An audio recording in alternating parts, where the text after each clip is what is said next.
I thought about this beforehand. I was, thinking of the concept of willpower. Hmm. Well, is it willpower or is it self-discipline?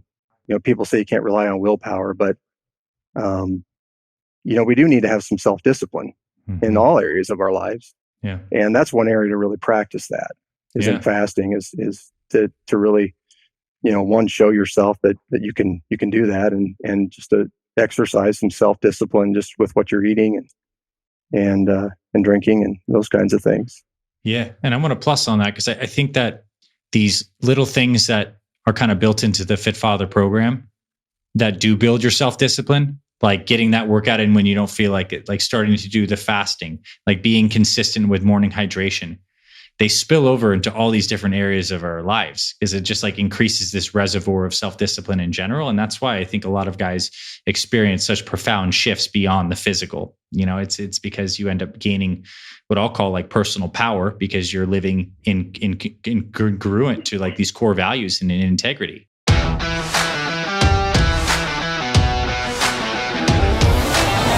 All right, my friend, it's Dr. Anthony Balduzzi, and I want to welcome you back to another episode here on the Fit Father Project podcast. In just a moment, you're going to hear a conversation between myself and one of our Fit Father program members, Rich Albert. Rich is 51 years young, and a few years ago, he found our Fit Father programs because he wanted to shake up his health and fitness routines and really take things to the next level. Rich is a former athlete. He was an athlete in college and he actually maintained pretty good fitness into his 40s.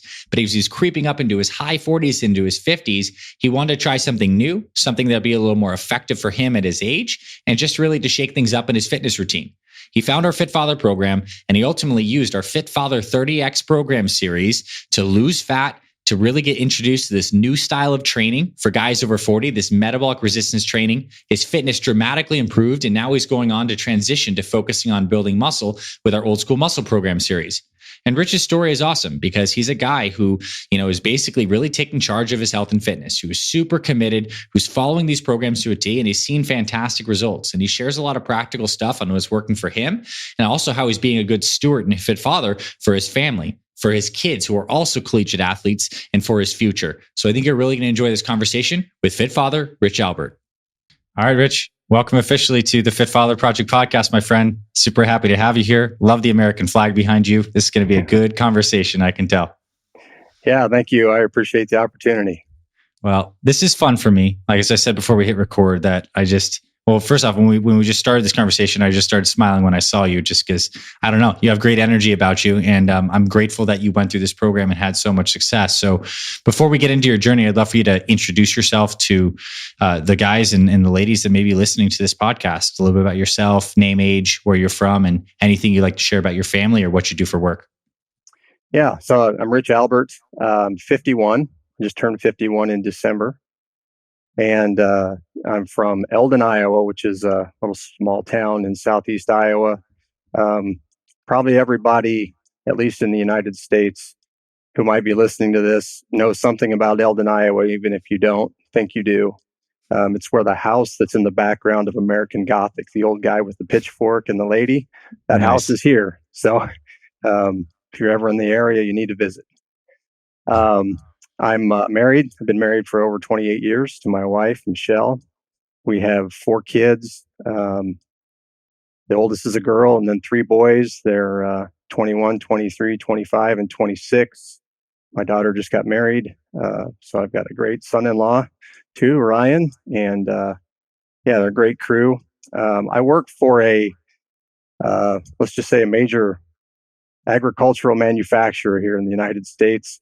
And I've been in quality most of my career. If you're not associated with manufacturing, quality is kind of a weird idea. But now I have responsibility for like compliance and internal audit and things like that within our factory here in the area. Nice.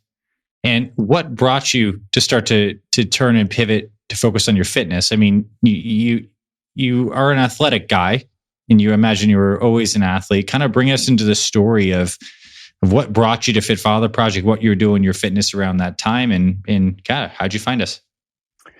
Yeah, so I was a small college athlete. My wife was as well. We we met in college, and we got married the summer after we graduated. And so, I mean, that's 1992 was my last year of football. And really, for about 20 years after that, I kind of coasted. I really wasn't doing a whole lot. I mean, I had some weights, we had treadmill. Yeah, it was really start and stop, and some of that fitness kind of stayed with me for a Mm-hmm. long time. And we started having kids early, so chasing kids and helping coach and do different things like that. That always kept us going.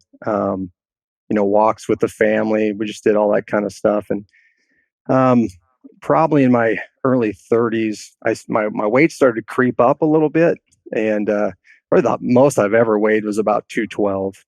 And I was like, you know what? I went up a waist size. Like, I got to put the brakes on this. So I started to run, and so I worked, my weight back down to kind of a more comfortable area, and I just kind of floated around that 200 pounds for a lot of years, really. Mm-hmm. When I was in my early 40s, I started to think, I've got to I want to see if I can actually build some muscle again as, Mm-hmm. in my early 40s. Am I too old or not? So I started to comb the internet and look for different types of plans and different things. And we talked briefly, bodybuilding.com, different programs. I went through a whole bunch of those, and I saw some success. The thing that, over those 10 years, uh, that I really saw was that my body composition, even though I was building some muscle and things, it really wasn't where I wanted it to be. And if I fast forward through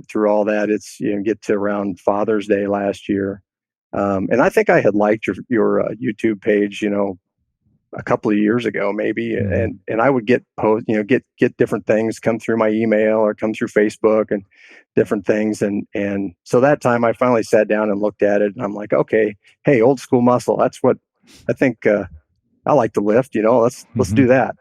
And so I started to read through that, and then it slapped me in the face like, if your body composition isn't quite where it should be, if you're over 20% body fat, you should probably lean up.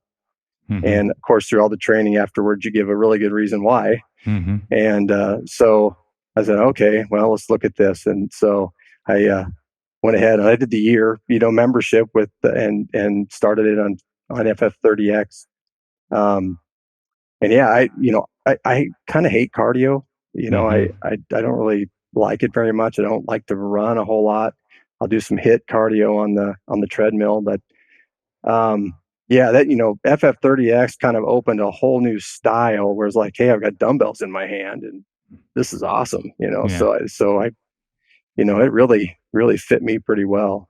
I enjoyed that. So I wasn't, uh, hats off to some of these guys, that are doing Fit Father, and they have, it's humbling to see how far they come, and I feel kind of insignificant. I'm like, well, yeah, I want to get down, 20 pounds or so, Mm-hmm. and see guys that have a long ways to go, and they do it, and it's amazing, to Yeah. to see what they can accomplish. Um, but yeah, it took longer than I thought it would, for me to get down that far. It took about the whole FF30X to drop that, but well, my level of fitness was just out of this world through that whole thing. So yeah, it's kind of what led me up to, is just my body composition isn't where it should be. I know I need to change that. I need to find something, and this looks like it can do it for me. Yeah. And I want to talk about something that you mentioned there. Is I'm thinking about you back in the day in the college weight room, with a barbell, probably doing some squats, some deadlifts, some bench press, or whatever you guys were doing. And you mentioned this is a much different style of training that you got introduced to, particularly with FF30X. Like, describe that a little bit more. Like, what was it? What was your experience like doing these metabolic resistance training workouts? The pyramid style workouts like the Apex. You're probably picking up some 20, 30-pound dumbbells to start. And what was it like learning this new style for you? Yeah, well, I took your advice and I started light. So Mm-hmm. I'm like, okay, first Apex 10, I grabbed some 15s, and I started on it. Now I missed the point of like resting in between. different sets. So I just went after it. I just, if I needed to rest, I rested. And if I didn't, and I knocked it out in like 26 minutes, Oh, that's 1 to 10 down to 1. But, and I was spent, and, I posted that and I got some responses like, what the heck, Yeah. and so what time to move up? So I moved up, and it probably wasn't until, at 25s, then I started to get, closer to that 40 minutes, and then 30s, and so forth. But, that, it was good to just set the clock and go and knock it out. Um, you know, Definitely just kind of that background of having to work in the weight room, work, with a bunch of other guys in the weight room, and high intensity and a lot of yelling and screaming and loud music and all that kind of stuff. I think it helped a lot with this because you can kind of draw back on that experience of like you got to push through, you got to get it done. And so yeah, it was I really enjoyed it. And I'm halfway through OSM phase 1. I kind of missing it. It's kind of might be sick in the head, but Yeah. I'm kind of looking forward to rotating back into that again, and it's just a good piece of the puzzle to have for this whole process. Yeah, you're spot on. And I think something that you just brought up there is these are tools in your tool belt now. Like there'll be periods of your life, right, where you'll do these metabolic workouts like the Apex 10. There's periods where you'll do more classic strength training like OSM, but you can always cycle back and forth. And what I really love to see is, especially like you mentioned, some of the more undertrained guys in the group, how quickly your fitness does improve when you start the Apex. Like many guys can't even finish the first workout. And then you get to like 30 days and you're halving your time and upping your weights. And it's really cool to see. I bet cardiovascular, you've improved tremendously throughout that. Yeah. I had one moment during during the first phase that probably really, it made a big difference for the rest of the program, I think. And my wife and I went on a little mini vacation to Kentucky, and we found a hotel that actually had a fitness room that was actually open in July of last year. And said, okay, I'm going to go in. I'm going to get my Apex 10 done. I'm not skipping. So I got up early in the morning. I realized I forgot my headphones. I'm like, oh, great. Okay, well, they'll have a TV in there surely, so I'll just flip that on and have something going. So I go in, and TV doesn't work. And I noticed how hot it was when I walked in. And then I looked at the rack of dumbbells, and they were all round. And so, trying to do, with hex dumbbells is way easier than trying to do it with round. Oh, yeah. And I told myself I'm going to 30s today because I didn't have any 30s at home yet. And just the excuses that were stacking up, right there, it would have been easy just to turn around and walk out.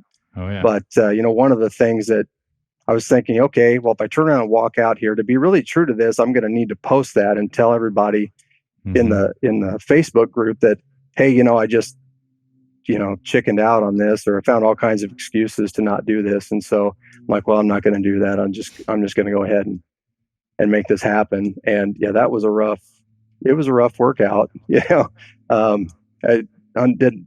underestimate those round dumbbells and trying to do the, some of those moves. And it's like, but from then on, I it was just kind of like, just push through, get it done.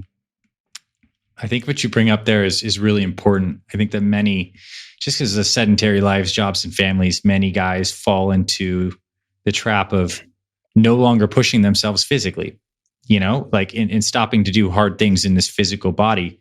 And for you, it seems like this program gave you the opportunity to rise to the occasion many times and to really push your physical boundaries, which is ultimately pushing what I would call your mental and your spiritual boundaries too. It's expanding you as a person, and you start to become the kind of guy who lives in integrity and attacks hard things. And maybe for many guys, it's just reawakening that part of yourself that was like a little dormant after some time. It's really cool to hear that moment. I can see without all these excuses in that hot little dingy hotel gym, right? But you still push through, and I bet it felt great afterwards. Oh yeah.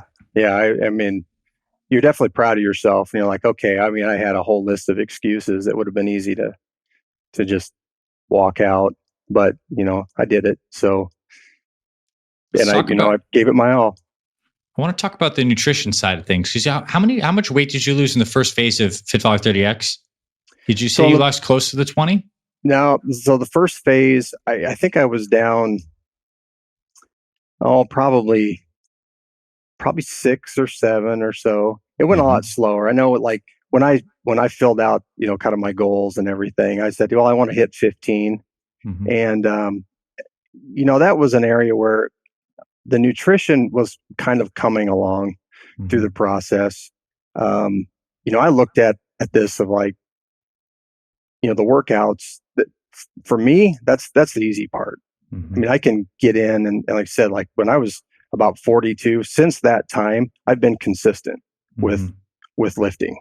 I mean, a few years ago, I put the weight room in my basement and made it a lot easier. And before that, I went to our local school where I was a volunteer coach, and that part has just always been easy. It's the nutrition that's a little bit tougher. So, there's some good habits that I've had along the way. Several years ago, I was doing something where shake was my morning breakfast, and so it was easy to jump back into that. So I did that, and so I really just started to try to implement the things that came easy right away. Yeah. So, okay, I can drink that water in the morning with a little Himalayan pink salt. So I do that. I can do the workouts every day. So I did that part. Some of the other parts, like the nutrition, I just had to kind of get back in the habit of, all right, I need more vegetables. I need to cut a few of these different carbs out. Need to be mindful of when I'm eating, and those kinds of things. And so, probably as I got into, phase 2, it got that a little more under control, phase 3 and all the way through that. So, and that's really, when I started at 200 pounds, when I kind of got down into that, dropped under 193, getting close to 190, that's when it really started to really feel, just overall, just kind of things, disappearing as different leaner areas. And meaner. Yeah. Nice. And so how, like, was fasting something that you'd ever done before this, like any of the intermittent fasting stuff? So I had dabbled with intermittent fasting, kind of doing an 8-hour feeding window, or, that was the primary one, or just skipping breakfast, right. And then eating noon to 8 kind of in there. I don't know. I didn't really ever experience a whole lot, of success out of that, but I wasn't very consistent. But I started the 24-hour fast once a week once I got into, was that phase 2? Yeah, phase 2. Just started right up with that, and that was that was different. And you said earlier, you mentioned a spiritual, aspect to all this, and certain things. And I'm a Christian, and I'm like, well, God's pretty smart. When He didn't say if you fast, if you decide to fast, if every once in a while you decide you think you might want to do that. He says when you fast, conduct yourself in this way. Obviously, is the verse, but that was something I feel like we're meant to do periodically, is to do that, it's been a good experience for me. Going through that, and just the whole point of, I thought about this beforehand. I was, thinking of the concept of willpower. Well, is it willpower or is it self-discipline? And, you can't rely on, people say you can't rely on willpower, but, we do need to have some self-discipline in all areas of our lives. Yeah. And that's one area to really practice that is in fasting, is to really, one, show yourself that you can do that, and just to exercise some self-discipline just with what you're eating and drinking and those kinds of things. Yeah. And I want to plus on that, because I think that these little things that are kind of built into the Fit Father program that do build your self-discipline, like getting that workout in when you don't feel like it, like starting to do the fasting, like being consistent with morning hydration, they spill over into all these different areas of our lives because it just like increases this reservoir of self-discipline in general. And that's why I think a lot of guys experience such profound shifts beyond the physical. It's because you end up gaining what I'll call like personal power because you're living in congruent to like these core values and in integrity. And I think that's just like incredible. Right. Yeah. So for you, what was the mission statement that you kind of set out on in the beginning? Like, what were some of your deep motivations to give this thing a shot? Um, well, like I said, I had never gotten too terribly far away from, what I would have considered an ideal weight. But, Mm-hmm. in my early 50s, kind of had in my mind, now is going to be the time where I'm going to really need to make sure that I'm getting my body composition to where it needs to be. Um, I don't have any little kids to chase. I mean, hats off to some of these older guys that have young kids. I mean, good for them. Mm-hmm. But my boys, they all play a lot of disc golf. Mm-hmm. You're familiar with disc Yeah. golf? Yeah. And over the last few years, I've noticed, maybe I'm holding them up a little bit or something. And we'd play 18 holes, and I'd be a little tired, with that. So I actually had that on my mission statement that, when I go and play with them, I'm not gonna, I'm gonna keep up. I'm gonna have plenty of energy Yeah. to get through that, and I'll be done. I'll be fine at the end, and we can go do something else. Yeah. But a lot of it just being there, just having a good level of fitness for my family, and being a good example for my kids, and for the people that I come into contact with, that I work with, that I go to church with. It's really, I mean, that was kind of my motivation, just to kind of reset at Mm-hmm. this point, and get back into a just a level of fitness where I felt that I should be, really need Yeah. to be. Nice. I totally see that. And you know what I think is interesting when I hear answers to that particular question is oftentimes it's something specific. First off, like for you, the disc golf, like having just like you have that moment where you remember feeling out of breath or slowing down, and now you're like, I want to nail that. And then there's also this component of doing this for something bigger than just yourself, which for you is now a family, a community, and integrity thing, which you've always had. But I think those are important elements for people listening. Like these mission statements and their motivations they're for us, they're for others. It's a combination of all these things. I want to know what were some of the things that stand out as like biggest lessons that you've learned along your journey so far? These could be specific tactical things around, do this because it helps your joints feel better, or this kinds of nutrition, or they could be more like psychological things, getting back on track. What were some things that really stood out as lessons you've taken away from this experience? I'd say, probably the biggest one that sticks out to me is this whole concept of, eating in such a way that your blood sugar normalizes. Mm-hmm. So I was kind of, I've always been kind of a snacker. I Yeah. would, eat something, and then a few hours later might have something, or, that's, I didn't always realize how big of an effect that can have on you, and how it can, kind of lead to that, insulin, you Yeah. know, issues. Exactly. Constantly And cranking insulin out. Yeah. yeah, so once I became aware of that, I really, it just, it's just one of those things that just hit home for me. It's like, Mm-hmm. be very mindful of when you want to turn that on. Yes. When you want to generate insulin, be very Yeah. mindful of when you want to do it, and don't turn it back on until there's been sufficient time that it's gotten back to where it should be. Yeah. Well said. And I don't know why. That's just something that just, probably out of anything. And since I started, um, I was mentioned to my mom. Today's her birthday, actually. So I was talking to her earlier, and I said I could probably count maybe two times since I started that I've eaten in between that window. Mm-hmm.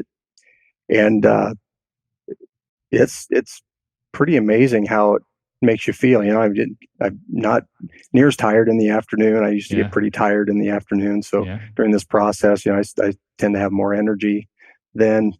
Um, but my dad, who passed away a year ago, had type 2 diabetes, and I've never had a bad blood test. I mean, I get a physical every year. I've never had a doctor tell me, "Hey, you're on a bad path." I mean, it's just always really been, green light every time I go to the doctor every year. But I can see how not taking care of that, and how not managing your blood sugar, and how insulin works in your body, it can lead to that. I mean, I understand that. So, and I just think, well, with family history, I probably should just be more careful with that. So, um, that definitely stuck out to me. Nice. The Yeah, just metabolic resistance training. I mean, that really kind of stoked my fire again. It's like, hey, I'm getting cardio work in here, and I don't hate it. Yeah. Right. So, yeah, that's you may have heard of it before. A program called the Blueprint, right? Kind of in reference to Arnold. Yeah. That in my mind, honestly, I mean, that's more of what Fit Father, FF30X, OSM to me is more, that's kind of, especially for us guys that are a little bit older. I mean, that's kind of the blueprint to follow, the rest of the way through. So, yeah, I don't know about anything else that, just, holistically, I mean, everything just, it fits my lifestyle great. Yeah, and I think that's the key, right? Something you could totally sustain now. And what you said about the blood sugar is, one, just so true, but two, I think in every man's journey, there's a couple of these aha moments, and they're different for every guy. But for you, that was like the one that completely probably changed your relationship to like when you feed your body for the rest of your life. It's like the idea of turning on and off, understanding the impact of these foods, and that snacking is not just benign, and that you have a proactive plan. You eat more or less on a schedule. It's huge. I just think that's really powerful, because now I don't believe you're no longer running on willpower. It's when you have these deeper level understandings and frameworks, it's easier to stick to these things because you know the why. You got a really good reason, and that's awesome. How did you navigate over the course of time and stick in this program, like free meals, cheat meals, or any time there might have been holidays? Like, how'd you navigate those times in the seasons of life where there's different pressures, or even just like choices to have something that might not be exactly on the plan? Yeah, well, I have I made a change several years ago that I think in a lot of ways helps avoid a lot of those traps. My wife, in I think it was 2015, the day before Thanksgiving, got a call from the doctor. She'd had some tests done. They said, you have celiac disease. And so from that day on, she cut out anything with gluten in it, because she can't digest it, and immediately was feeling better. Um, it took me probably a year and a half or so, and I'm like, well, it's just going to be easier for us if I just follow along with that lifestyle. So I just did. Um, and that removes a whole lot of things. I mean, you come to a holiday, right? Okay, you got meat, you got vegetables, maybe some carbs here, but you're probably not going to eat any pie, right? You're not going to eat any of this, other stuff that had, you're not going to eat any rolls. And whether or not somebody chooses to do that or not, it went a long ways in just removing a lot of bad things. I mean, I'm not going to eat pasta. I'm not going to eat you just anything with wheat, barley, rye. Um, so that helped. That was a huge help. Some people can't fathom, like, hold on a second, how would you get rid of that? But of course, now there's sugar and there's those kinds of things. So, and there's gluten-free options that are not that healthy for you either. Right. So, I think back to this last holiday season. And my wife jumped on board too here, partway through. She with Fit Mother Project. Nice. So together, we're just kind of like, yeah, we know what we can eat, we know what we can't eat. We're gonna, maybe indulge a little bit here with with something but still kind of within that window that, we kind of go back to that is like, okay, I had my meal. Oh, here's today I'm going to have this little, it's Thanksgiving or it's Christmas. Mm-hmm. I'm going to have this little, treat over here that I can have, but I'm going to have it right after. I'm not going to be okay, well, let's wait an hour, let everything settle, which can be tough when you're around a whole bunch of people that are like, okay, the meal's done and you're not bringing dessert out. Yeah. And that's happened in another setting. And it's like, well, I pass because I kind of missed that window and I really don't want to do that. Maybe a couple of times. I said I can count maybe twice where maybe I did that. But as far as the free meals, we mentioned beforehand, I've got kids. I've still got 2 kids that are college athletes, and so we end up out to indoor track meets. Right now is the season, and outdoor meets will be coming up. And cross country season was this last fall, so we had one running that. So that's kind of where those free meals would fit in. It might be a Chick-fil-A and get some of those chicken nuggets, or maybe some Chinese. There's some Chinese places that you can kind of get on the healthier side, something decent. Some chicken, broccoli, kind of whatever kind of situation. Better than the burger and fries and that kind of thing. Yeah, well, that's an important point, right? I mean, now that you kind of, once you're in a rhythm, you can make smarter choices and things closer to your through line wherever you're at, and that's great. Okay, as we go into like the back wrap part of this, I want to talk about your experience building muscle and transitioning from these metabolic workouts into what you're focusing on right now is old school muscle, full body strength training a couple times a week. What's your experience been like so far, both in the transition from the leading up to gaining some mass and generally just the training in OSM? So all the way through FF30X, I did the 2 MRT days and I did the 2 lifting days. Nice. All the way through. So that's that extra free day. That was my second lift day. So I think that helped that transition. So the first 2 weeks of old school muscle, those lifts, I got through those workouts. I wasn't sore at all. But man, when you add that extra set in week 3 and week 4, I noticed that. And I actually had to take a couple of days where maybe instead of a HIIT workout, it was just I got up and I just walked on a treadmill for a little while. That extra volume was something else. Oh, and then the light day, the volume on that day.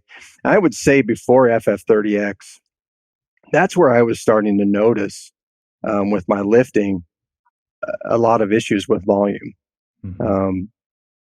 I have like some tendonitis up in here, and over the years I've had a few where it'd take 3, 4, 6 months for something to finally work out and go away. I've not really had any of that soreness.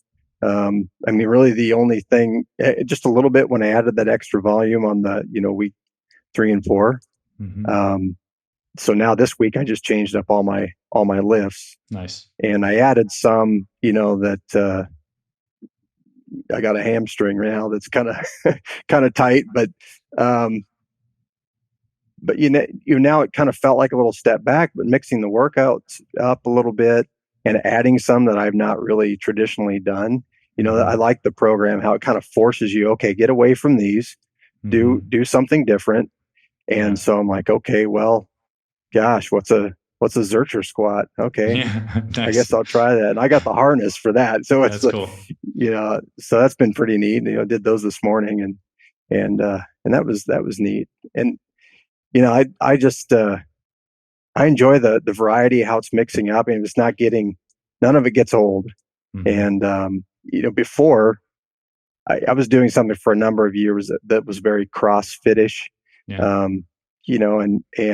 There's certain things I like, some of the explosive lifts and those kinds of things. But I definitely had some injuries, along the way with those programs, and you go down for a while and then you come back. And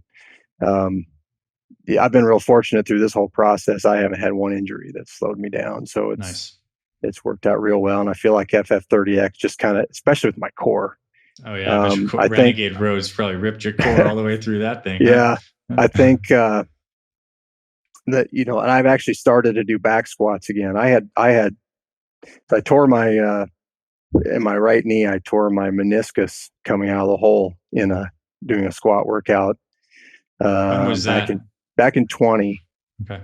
in August of 20, and so I've started to do some more of that. But I'd always my lower back would always hurt Mm-hmm. though, so it healed up for. I mean, I still feel it in my knee, but in the uh, back squats, I'd always kind of struggle with my lower back, Mm-hmm. and I kind of think now it probably was just all a core issue, and Yeah. because I've not had any back soreness doing this, and I'm trying to be smart and not go super heavy, and Yeah. I've got the hex bar for that, um, I but think yeah, like with the workouts in FF30X, all the phases, but between all the swings, all the front loaded like squats and all the things you're doing, it's totally conditioning your core and your low back in general yeah, just to be like rock solid for barbell lifting. yeah, So I'm glad you right, experienced that. That's yeah. fantastic. I hate swings, by the way, Yeah, everyone, most sane people do, but especially I when you do do the heavy swings. them. Yeah, Right. nice. All right. Well, what's to wrap this up? I have two questions for you. First one is like, what's in the pipeline for you this year? Like, what are the aims? We're kind of in the beginning of February now. Year's already flying by. What would you like to accomplish with your health and your body this year? Yeah, so I think that's a key point is, I do sit down and I kind of look out and map out a period of time. Are there any things that I really want to be more or less prepared for? And I didn't start OSM without knowing what I was going to do after that. I think that is a key point to always know what you're going to do next Mm-hmm. before you even start. And in all through FF30X, I found myself about halfway through the one phase looking ahead to the next one, Yeah. and just getting ready for that mentally. And but for this year, we've got outdoor track season with a couple of the boys. Last year they qualified for nationals. This is in the Nice. NAIA, and that meet is down in Gulf Shores, Alabama. And so we're just kind of banking on that they'll make it. If they don't, we're going to go on vacation down there. So that's kind of my next thing. So I want to get through OSM phase one, and I'm probably going to spend the time after that until you know we head down there, just kind of leaning up with Yeah. FF30X and working my way uh, through that, kind of hitting some of the phases for a week or two, and getting to Nice. that phase 3, month 3 for a month before we leave, Yeah. Yeah. and then after that, probably go into OSM phase 2 Yeah. and start in on that and take a look at phase 3. But I'm just going to kind of evaluate after as I get to the ends of those. Right. That's what I love about this program is that you say, okay, if you're going to be in a calorie surplus, right, you're gonna put on some weight that Yeah. you don't want to keep very Yeah. long. So I'll take a look at where am I at, assess, do I need to hit some MRTs for a phase or two, and then go back in. So I just really see this as a awesome template just to Yeah. use going Yeah. forward. And I guess until I can't move anymore. We'll see. We'll see how long down the line that is. I have a feeling you're going to be crushing into your 60s and beyond. I mean, it's amazing that your body can kind of become a little bit like an adventure and a project. Like once you have these templates, you get to just keep on choosing. And I love what you said about setting a plan. You evaluate at these junction points, you reset plans, and I love how you're using this. I love how you're using all these tools. It makes me so happy. Last question I have for you is, what does it mean to you to be a fit father? Yeah. It's kind of funny. You're probably familiar with the guy that has a lot of great one-liners. One of them, he says, um, strong people are harder to kill than weak people and more useful in general. Yeah. You probably heard that one before. Yeah. Um, but yeah, it really means being able to to be useful. For one thing, it's to be present for your family, to be present for your community, to be able to be there. I mean, we live kind of in a where I'm at, an area that's kind of prone to floods, from time to time. To be someone who can come and help in that kind of situation. You got family that needs physical help, to be able to do that, to help your kids, when they need something to be done, to be there, for my mom who's still in the area and living alone. And just to be, and I hope, maybe someday here, some grandkids, to be able to get on the floor, to play with them, to run with them, to chase them, just take them to the playground. I mean, all of those kinds of things. It just, it's what it means to be a fit father, is to be able to be present for anything that life is throwing at you. I like that. Present, capable, harder to kill, and they're on the ground for your grandkids. I mean, that says it all, right? I mean, absolutely beautiful. I see that in your future, Rich, and I want to just thank you for coming on, sharing your story, and for walking the walk. It really inspires me to see, you just kicking butt with this. And I hope to hear from you if and when you adventure into OSM phase 2 and phase 3. I want to hear how those go for you as well. And congratulations on your success so far and all the continued success you'll have with this program. And our team's just we're thrilled for you. Congratulations, man. I appreciate it. Yeah, I've enjoyed this discussion.